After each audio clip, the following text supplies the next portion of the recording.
Olá, pessoal. Então, com essa aula de hoje, a gente dá início a um conteúdo novo na nossa disciplina.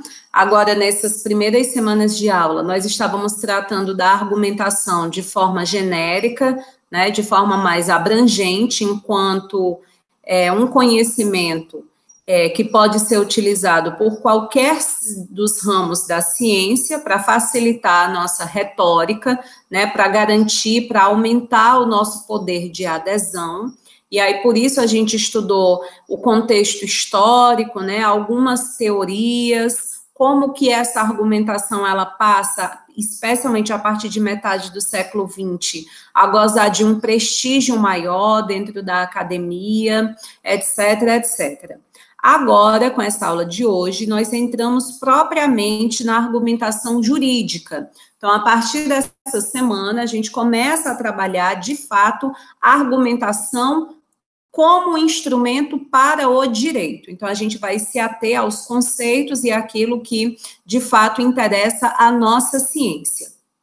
Essa aula não encerra hoje. Vocês viram que eu deixei um material de leitura denso, né? Tem mais de 50 páginas, é um artigo científico muito, muito bom, muito coeso, muito coerente, a linguagem do autor é muito objetiva, é muito clara, e vai ajudar bastante no nosso processo de compreensão.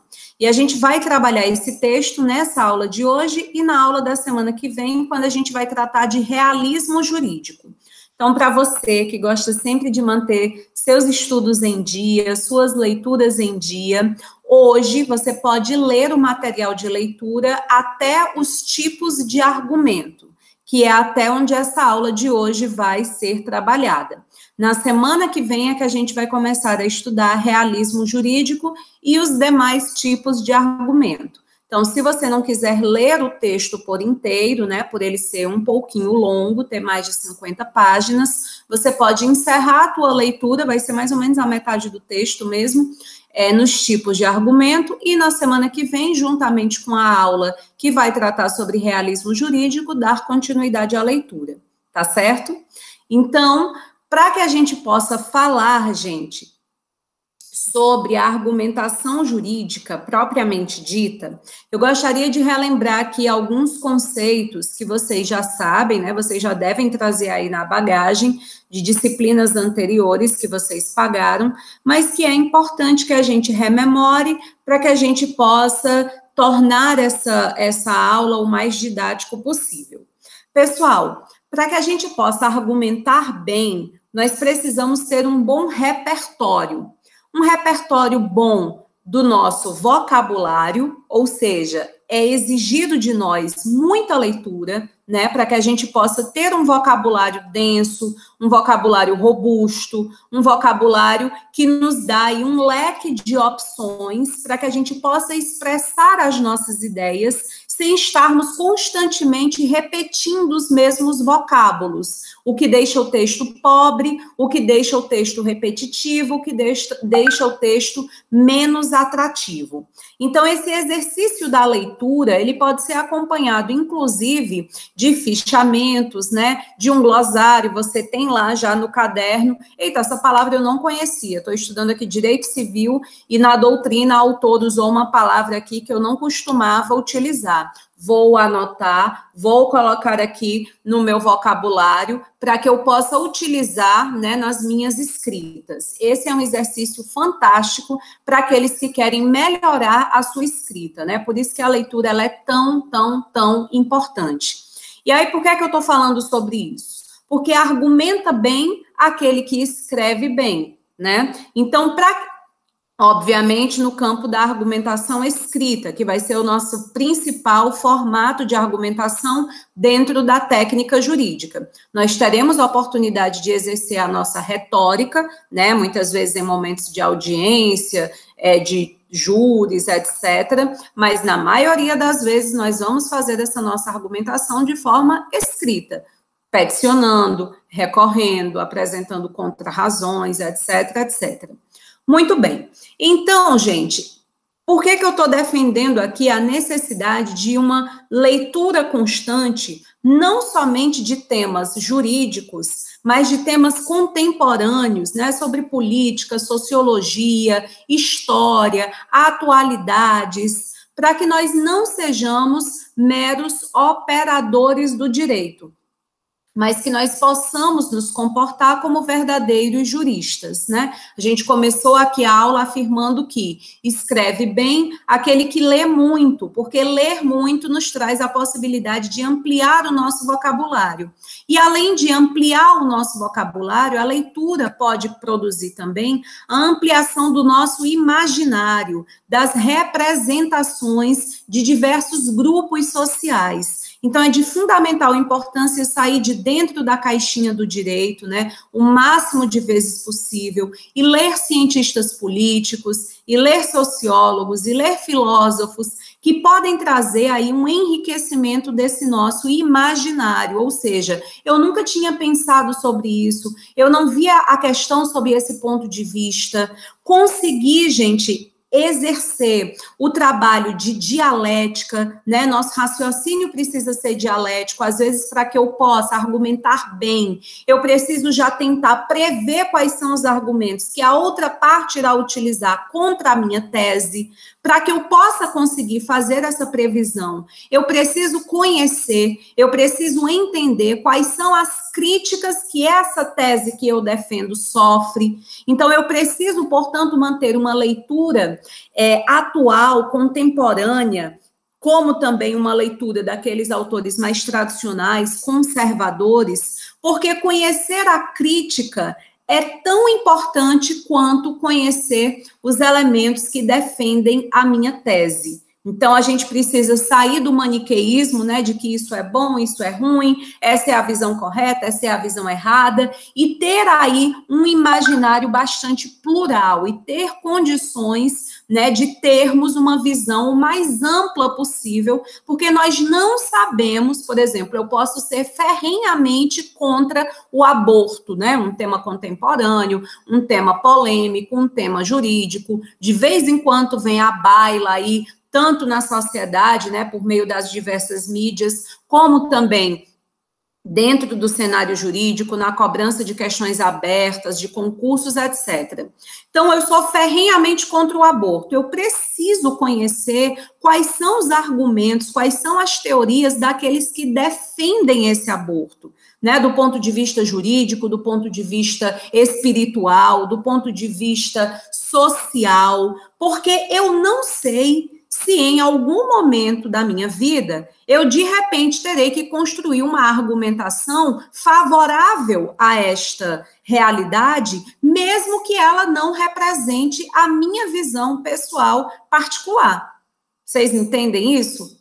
Nós não sabemos, né, em que medida, em que situações nós estaremos inseridos para que, de repente, nós sejamos cobrados por um posicionamento que não necessariamente corresponde àquele que é o nosso posicionamento de ordem pessoal. Eu lembro muito que quando eu ministrava essa disciplina pela primeira vez, há 3 anos atrás, na Unileão, a gente fez um exercício em sala de aula, isso em vésperas da prova da OAB, eu nunca esqueço isso, foi até a turma da Virgínia, que foi um tiro no escuro que acabou acertando bem no alvo, né? Eu fiz uma atividade com o pessoal em que eu colocava um caso concreto para eles e eu pedia para que tanto você defendesse quanto você acusasse.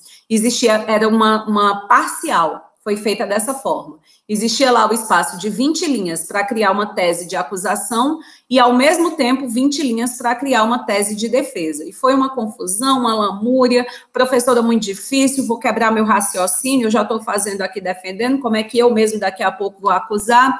Enfim, fizemos a atividade, isso numa sexta-feira. Domingo, aqueles alunos que fizeram prova da OAB, segunda fase, para direito do trabalho, se surpreendem com uma questão com essa mesma proposta.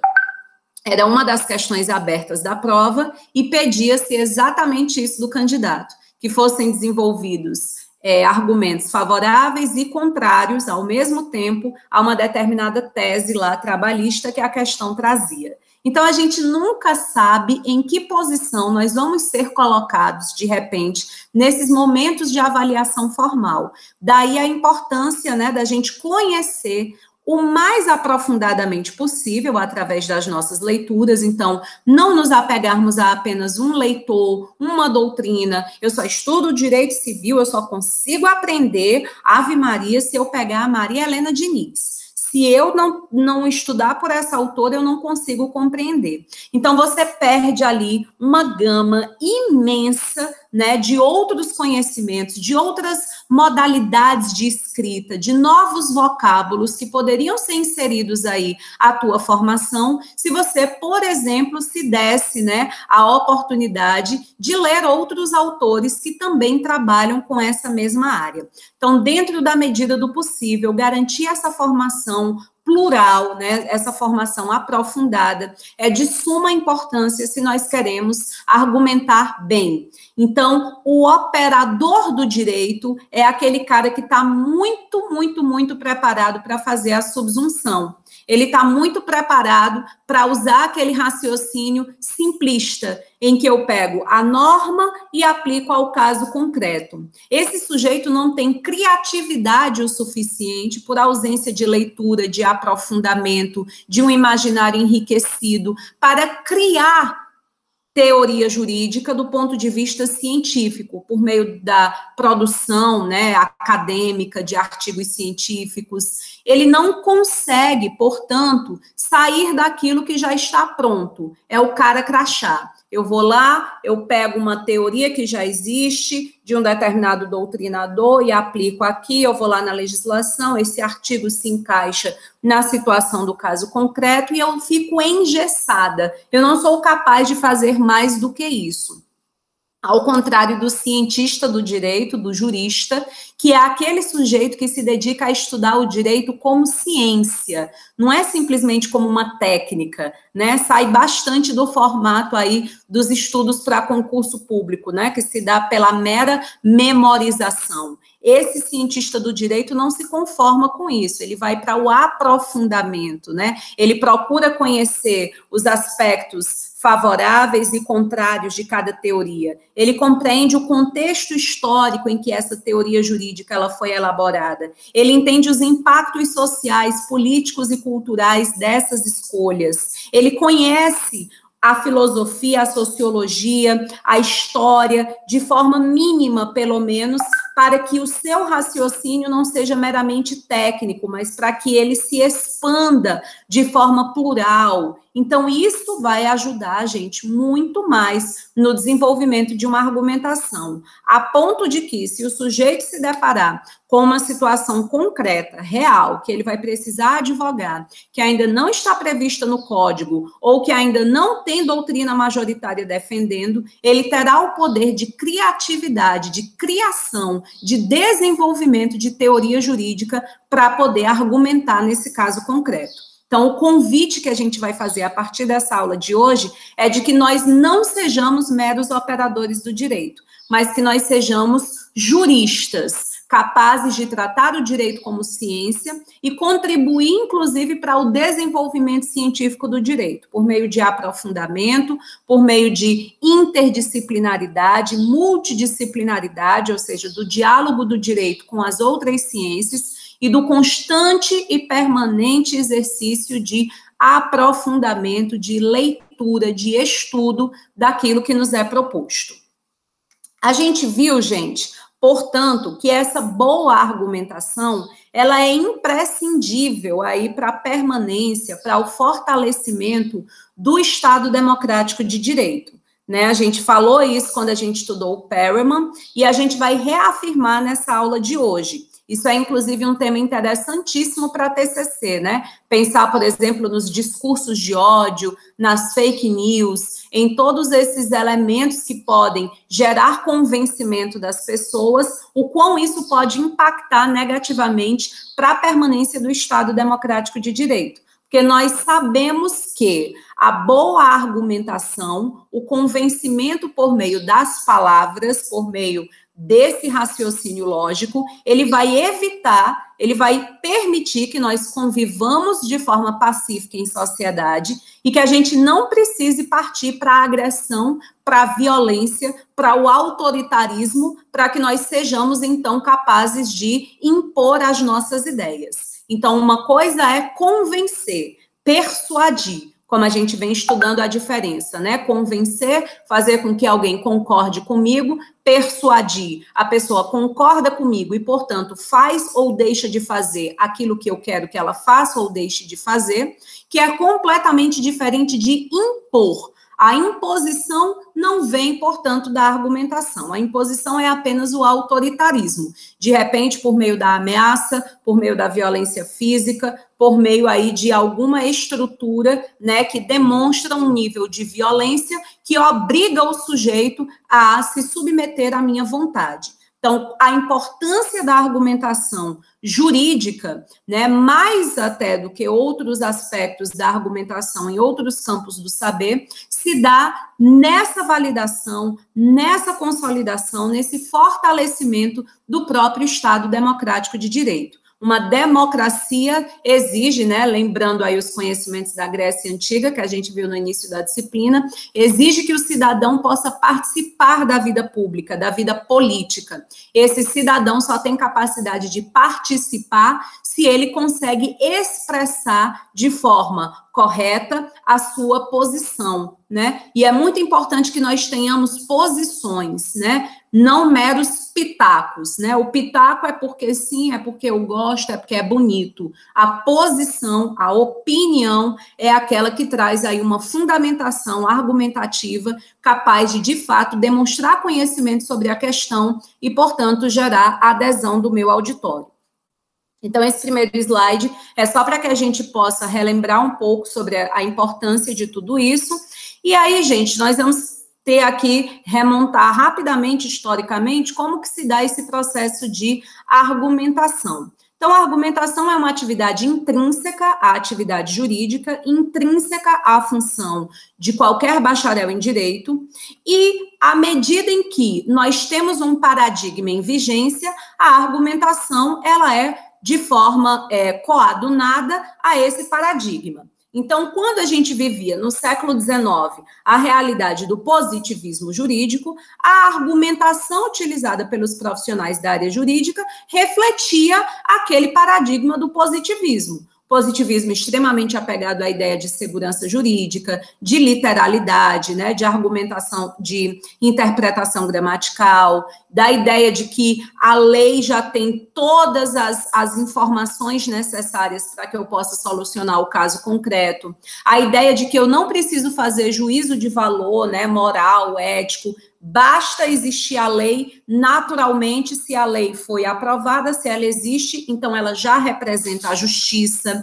Então, todo esse imaginário, ele vai, obviamente, ser absorvido pelas técnicas argumentativas daquele período. É por isso, gente, que no positivismo jurídico, a principal técnica argumentativa é a do silogismo, né, a da subsunção, em que a gente pega a norma geral, a norma maior, aplica a situação menor e dali tira uma conclusão. Então, de forma bem simples, roubar é crime, né? Fulano roubou. Fulano é um criminoso. Então, eu tenho a norma maior, a norma menor e a conclusão lógica desse processo. Então, dentro do positivismo jurídico, o raciocínio, a argumentação silogística, ela era mais do que suficiente para que a gente pudesse convencer o nosso auditório. O fato é que, a partir do final do século XIX, quando esse positivismo jurídico ele vai se desfacelando, porque vai ficando muito óbvio, muito evidente que o legislador não é capaz de prever todas as situações concretas que vão existir na sociedade, então a gente começa a ter problemas, porque começam a existir situações menores, né? Essa premissa menor, casos concretos que não estão previstos na legislação, na premissa maior, né? Como que eu vou resolver isso? E a partir do final do século XIX, isso vai começar a acontecer, porque a sociedade vai passar por inúmeras transformações que vão mudar praticamente toda a compreensão do que era o cotidiano da vida a partir de então. As relações familiares se transformam profundamente com o surgimento de novas entidades familiares, O campo profissional, o campo do trabalho muda completamente com a inserção das mulheres no campo do trabalho, né, na vida do trabalho profissional, externo ao ambiente doméstico. A vida espiritual, religiosa, muda bastante com o crescimento de diversas denominações religiosas que superam a tradição católico-apostólico-romana, até então ainda muito presente dentro da Europa, dentro do contexto ocidental. Então, são tantas transformações nesse pós-guerra que o legislador não tem condição de prever todas as situações que poderiam, portanto, vir à baila do direito. O pós-positivismo, portanto, ele vai exigir um raciocínio jurídico que supere a mera subsunção, que supere o mero raciocínio silogístico, né, que é o brinco de Ctrl+C, Ctrl+V. Pega a norma, traz para o caso concreto. Então, nesse caso, nós temos aí um altíssimo grau de indeterminação do direito. Então, nós vamos precisar, portanto, mais do que nunca, exercitar o nosso raciocínio jurídico, trabalhar com a criatividade e, especialmente, com os princípios para conseguir solucionar essas questões que até então não estavam previstas dentro da norma legal positivada. Então, por isso que os princípios passam a ser tão utilizados dentro da argumentação a partir do século XX. Porque o princípio é líquido, o princípio é fluido, né? O princípio é flexível. Ele traz ali um valor. Eu posso aplicar aquele valor a diversas situações, ao contrário da norma positivada, que é rígida, que trata de uma situação específica, concreta, que só se aplica naquele caso que está ali previsto de forma escrita dentro de um código. Então, por isso, gente, que a argumentação a partir do século XX, ela vai se tornar mais apegada aos princípios e, portanto, até a contemporaneidade, nós vamos conseguir solucionar muitas situações concretas ainda não previstas em norma, trazendo especialmente o uso desses princípios para a nossa argumentação. Então, é sobre isso que esse slide trata, né? E por isso, gente, na hora de desenvolver uma argumentação nesse nosso contexto atual, nós precisamos superar essa subsunção.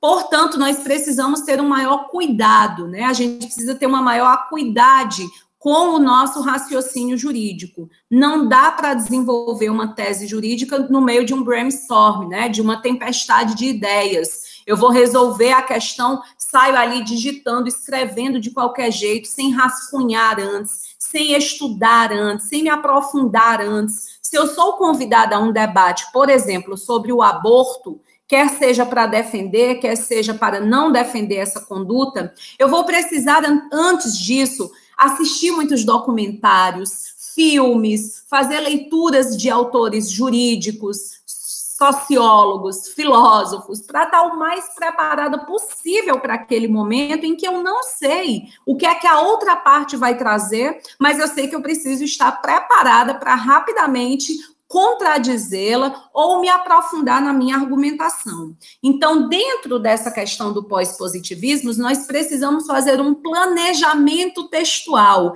Eu preciso organizar o meu texto. Que tipo de texto eu vou produzir no trabalho jurídico? É sempre um texto dissertativo argumentativo. Não existe essa de um parágrafo com 2 linhas. As ideias precisam ser desenvolvidas, aprofundadas. Eu preciso demonstrar que o meu argumento tem validade. Por isso que a gente vai utilizar da demonstração dentro da argumentação. A gente sabe que argumentar e demonstrar são coisas diferentes. Nós estudamos isso no início do semestre. A demonstração tem um caráter de verdade, a argumentação de verossimilhança. Então, por exemplo, se eu estou procurando convencer alguém de que o sujeito não deve ser punido, ele é inimputável, eu preciso trazer uma demonstração, uma prova, um laudo médico, né, psiquiátrico, um laudo de um psicólogo que me ajude na minha argumentação a demonstrar que essa tese pode ser, de fato, considerada verdadeira. Então, planejamento textual é fundamental, a organização né, gente? Um texto enxuto, um texto objetivo, um texto claro, um texto coeso, um texto coerente. Por isso que eu preciso muito ter um bom vocabulário, observar os elementos conectivos, né? O final do meu texto traz esse caráter de conclusão, né? Desta forma, pelo exposto, a partir do apresentado. Se eu já começo dessa forma, o meu leitor já está percebendo que eu estou concluindo, que eu estou arrematando o meu raciocínio, né? Então, a gente precisa ter esse cuidado com o encadeamento das nossas ideias. Então, eu esqueci de colocar isso lá em cima, eu vou botar aqui. Isso pode atrapalhar a adesão do teu auditório, porque o sujeito que está lendo acaba não conseguindo compreender, ou aquela informação que era tão importante, ao invés de ter sido destacada, ao invés de ter sido bem defendida, ela acabou aparecendo no meio do texto de forma desorganizada e, por isso, não gerou o impacto que poderia ter gerado. Então, em resumo, nós precisamos construir bons argumentos. Como que eu construo bons argumentos? Com aprofundamento teórico, com demonstração, com organização, e a partir disso, manejá-los, ou seja, utilizar esses meus argumentos com a habilidade de gerar convencimento aí no meu auditório. E aí, gente, o autor do texto que eu deixei para vocês, ele faz uma comparação, né, porque eu achei bem interessante, bem adequada, sobre argumentação e teoria tridimensional do direito, né, que todos nós estamos aí carecas de saber. Essa teoria tridimensional do direito, que me diz que o direito é construído, né, dessa forma, um fato social que é valorado e que, portanto, pode ser transformado em norma positivada. Então, argumentar para gerar adesão do auditório seria fazer praticamente, né, o mesmo exercício. Eu tenho ali um fato, eu preciso valorá-lo de forma adequada, defendê-lo, construí-lo a partir de argumentos sólidos, para que eu possa, portanto, convencer o auditório de que a norma jurídica, de que o direito deve se interessar por ele e deve se interessar no sentido da defesa que eu estou realizando na minha tese. Então, quando vocês forem ler o texto, vocês vão se aprofundar um pouco mais sobre isso, mas, em resumo, é essa a ideia do autor. E aí, pessoal, nós podemos, portanto, nos arriscar usando aí um método simplesmente dedutivo na nossa argumentação. Eu vou simplesmente usar da subsunção, do silogismo, como eu estava colocando para vocês. Eu vou estar errada, Francilda. A minha argumentação ela é inválida? De forma nenhuma, corretíssima. Nós sabemos que nós temos dois paradigmas em vigência no direito, o positivismo e o pós-positivismo. Portanto, se você deseja utilizar da mera subsunção para resolver o caso concreto, para argumentar, tranquilo. Apenas deixo a dica, concordando com o autor que eu estou deixando para vocês como leitura complementar, que vocês façam isso apenas naqueles casos mais simples, em que é evidente, ou que é mais claro, ou que está menos propícia à polêmica, à situação concreta. Então, por exemplo, o exemplo anterior, né, de roubar. Então, o sujeito retirou, subtraiu algo utilizando de violência ou de grave ameaça. Isso está bastante evidente pelas provas que você conseguiu juntar. Então, existe a capacidade de demonstração, logo eu só vou precisar realizar uma mera subsunção, né? Eu vou apresentar, portanto, o silogismo da premissa maior à premissa menor e gerar aí a conclusão mais adequada. Só um instante, gente.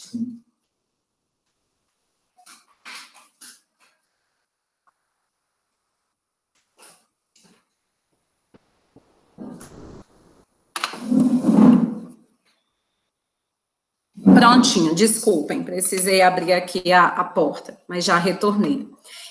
Então, para os casos simples, o raciocínio, a argumentação jurídica típica lá do positivismo, ela pode funcionar, tranquilo. Eu posso me utilizar simplesmente do mero silogismo. Agora, para aqueles casos mais complexos, a gente vai precisar ir além disso, né? E quais seriam esses casos simples? E aí eu vou deixar para vocês esse slide, né? Vou até aumentar aqui um pouquinho o tamanho da fonte para que vocês acompanhem comigo. O caso simples é aquele em que o argumentador já possui estruturado no ordenamento jurídico todo o repertório que ele vai recorrer na sua fundamentação. A legislação já trata da questão de forma clara, a doutrina, a jurisprudência é uniforme, não há polêmica. Então, nesse sentido, o esforço argumentativo do advogado vai ser muito mais reduzido, né? Quanto aos argumentos, a gente vai usar principalmente o argumento de autoridade, ou seja, a doutrina majoritária, a jurisprudência, né, majoritária, a lei, argumentos de oposição e conclusão, né, ou seja, eu trago ali o que possivelmente poderia ser colocado de forma contrária à doutrina minoritária, uma especificidade da norma, mas já defendendo que nesse caso não se aplica. Então, uma boa petição inicial para esses casos seria muito mais tranquila de ser realizada.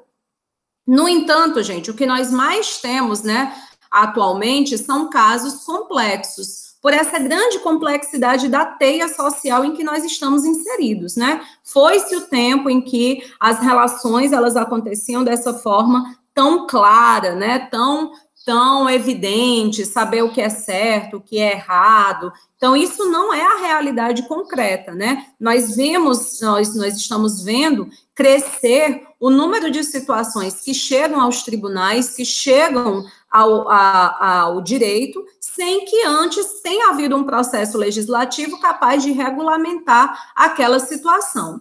Então, esses casos complexos, que são aqueles que não têm essas soluções prontas, previsíveis, nós não temos ainda doutrina majoritária, nós não temos ainda jurisprudência consolidada, muitas vezes nós não temos uma norma legal que trate especificamente daquela situação. Então, nesses casos, a gente provavelmente vai precisar de mais do que o mero silogismo. É aí que a gente vai entrar com a hermenêutica principiológica, né, com o uso dos princípios para tentar solucionar a situação e da nossa criatividade e capacidade de desenvolvimento científico de teoria do direito. Então, gente, nesse sentido, caberá tanto a gente usar uma argumentação substantiva quanto institucional, né? Então, fazendo uma diferenciação simples, a argumentação substantiva é aquela que a gente usa o tempo inteiro no nosso cotidiano, né? São aqueles argumentos, aquelas razões de ordem moral, política, econômica, social. Então, a gente dizer, por exemplo, que é feio o sujeito ser corrupto, que é um absurdo a quantidade de legislação que a gente tem no país, que é uma elefantíase jurídica desnecessária. Então, tá aí. É um argumento que aponta como feio, como bonito, como correto, como justo, como injusto, como rico ou como pobre, a situação, o sujeito que a gente está tratando. A argumentação institucional, gente, é a argumentação tipicamente jurídica, né? É aquela em que, por exemplo, talvez a situação não seja bonita, mas ela é adequada do ponto de vista jurídico. Então, a praxe processual foi cumprida, né? Todos os trâmites aconteceram de forma adequada, de acordo aí com a teoria geral do processo. Tem um caso até atual interessante sobre isso. Não sei se vocês acompanharam o caso daquele sacerdote, né, do padre Robson, que foi acusado de inúmeras questões relacionadas à fraude, à corrupção, no uso do dinheiro de uma associação religiosa, né, que se destinava à construção de um santuário. Né? Não sei se vocês viram essa semana que ele foi absolvido de todas as acusações. E aí as pessoas colocam assim nas notícias, olha, o padre é inocente, né? E aí, gente, é preciso, esse exemplo é bem interessante, quem não conhece o caso, dá uma pesquisada depois na internet, que você vai ver claramente a questão substantiva e institucional. Do ponto de vista institucional, ou seja, as provas que foram apresentadas pela defesa do sacerdote conseguiram, né, convencer o tribunal, conseguiram convencer o juiz, conseguiram convencer o direito institucionalizado, digamos assim, de que as acusações não podem ser recepcionadas. Não necessariamente porque sejam verdadeiras ou falsas, mas por uma questão processual, né? As provas apresentadas não são válidas. Não significa, portanto, que o comportamento adequado ou inadequado, feio, corrupto, etc., não tenha acontecido. Então, a argumentação institucional me lembra muito também o caso da prisão do Lula, né? Se dizia que na argumentação substantiva trazia a questão de que merecia ser punido, né? Houve corrupção, era justo. Olha aí, a questão valorativa. Institucionalmente, muito se levantava o fato de aquela prisão não ser adequada por uma questão de obediência, né? O mesmo caso se aplica também ao impeachment da Dilma, né? A questão das pedaladas. Mas isso é aceitável, né, do ponto de vista jurídico. Outros presidentes já não haviam cometido situação semelhante. Então, a argumentação institucional, ela é basicamente a técnica, né? A questão ritualística processual, enquanto que a substantiva é a valorativa. Bom, gente, a gente vai ter a oportunidade de aprofundar mais isso na aula da semana que vem. A gente vai falar um pouco mais sobre essa questão de argumentação substantiva e institucional, quando a gente tratar do realismo jurídico. Por hoje, a gente vai ficar aqui com essa questão do exórdio, do conhecimento do auditório e do argumento de autoridade. Para quem não está familiarizado, o exórdio, gente, é o início da argumentação. Então, na prática, a gente vai chamar isso de preliminares. Quanto melhor o exórdio, maior a chance de adesão do meu auditório, né? Então, se você começa bem a argumentação, se você lança ideias que são, desde a primeira frase, desde o primeiro parágrafo, gerar curiosidade, atiçar o leitor, deixá-lo interessado, a sua chance de você conseguir a adesão é maior. Então, aquele texto que já inicia no primeiro parágrafo, de forma desorganizada, as ideias desconcatenadas, erros gramaticais. Então, foi um péssimo exórdio. A chance de adesão do auditório já começa baixa por conta dessas falhas, né? Sejam do ponto de vista técnico, seja do ponto de vista aí dos argumentos utilizados. Então, para uma boa argumentação jurídica, eu vou me preocupar com essas preliminares, ou seja, com esse início do texto, esse exórdio, ele é muito estratégico para garantir essa adesão do auditório. Eu vou procurar, como o Perelman me diz, conhecer esse auditório e, sempre que possível, gente, trazer argumento de autoridade, porque, como a gente viu, né, na retórica aristotélica, o ethos, aquele que fala, ele também contribui bastante para que eu tenha aí a adesão. Então, eu já inicio, de repente, com um autor que é o pai daquela disciplina, né, com uma teoria que é reconhecidamente eficaz, né, com a minha própria credibilidade na área. Então, tudo isso vai poder, portanto, melhorar a minha capacidade argumentativa para que esse meu argumento gere realmente a persuasão, a convicção, tá certo? Então, nós paramos aqui. Na aula da semana que vem, a gente vai trabalhar com os tipos de argumentos e com o realismo jurídico, tá certo? Por hoje, a gente encerra aqui. Eu espero que vocês tenham uma ótima semana aí, finzinho de semana de avaliação. Eu deixei todas as instruções sobre a nossa AV no cabeçalho da prova, então leiam com atenção. Vocês têm até o dia 10 para fazer o envio, né? Até as 23h59 do dia 10. Procurem desenvolver esse raciocínio, né, jurídico que a gente está tentando trabalhar em cada aula, nos casos concretos, tá certo? Obedeçam ao limite de linhas que está colocado na prova, tanto o mínimo quanto o máximo, tá bom? E na semana que vem, antes da gente dar continuidade ao conteúdo, eu já faço devolutiva também da avaliação com vocês, tá certo? Então, qualquer dúvida é só falar comigo pelo WhatsApp, pelo e-mail, vocês sabem onde me encontrar, e tudo de bom. Um abraço.